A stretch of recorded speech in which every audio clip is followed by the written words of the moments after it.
In today's video, I'm going to teach you how to use Elevenlabs for free. First things first, you'll want to head over to the Elevenlabs website. It's the starting point for everything that follows. Once you're there, you'll need to either sign up for a free account if you're new to the platform, or simply log in if you've been here before. Signing up is quite straightforward. Just follow the on-screen instructions, and you'll be set up in no time. Once you're logged in, it's important to familiarize yourself with the limits of the free plan. Understanding these constraints will help you get the most out of your experience without any unexpected surprises. Typically, the free plan will have certain limitations on usage, but rest assured there's still plenty you can accomplish without having to spend a dime.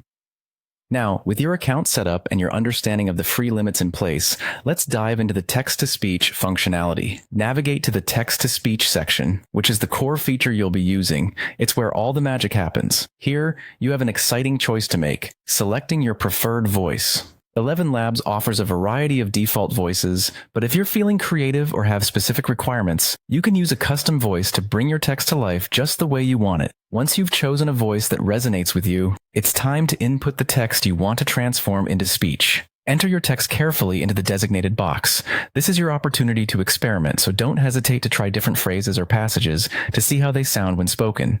After your text is ready, look for the Generate button and give it a click. This is the moment you've been waiting for, as your text is converted into audio through the sophisticated Elevenlabs technology. Within moments, you'll have access to your generated audio, ready to be downloaded or shared depending on your needs. But what if you find yourself in need of the same audio again? You don't always need to generate it anew. Elevenlabs allows for the reuse of previously generated audio. This can be a real time saver and is especially helpful for projects that require consistency. Lastly, remember to make the most of your monthly reset. This handy feature replenishes your usage limits, ensuring that you can continue to utilize Elevenlabs without interruption as each month rolls over. It's a fantastic way to keep on creating without worrying about exhausting your resources. And there you have it, a clear path to using Elevenlabs for free. By following these steps, you'll effectively harness the power of text-to-speech technology and unlock new opportunities for creativity and productivity. Thanks for joining me, and I hope you find this tool as helpful as I do.